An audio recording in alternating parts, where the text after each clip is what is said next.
Patay ang isang 62 years old na retired police matapos barilin habang nakaupo sa loob ng pag-aaring sari-sari store sa Dato Dinsing, Suat, Maguindanao del Norte.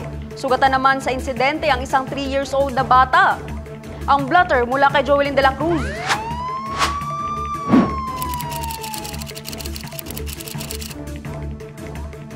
Kinilala ang biktima na si Abdul Mukamad, 62 years old retired police at residente ng poblasyon Dalican, Dato Dinsing, Suat, Maguindanao del Norte.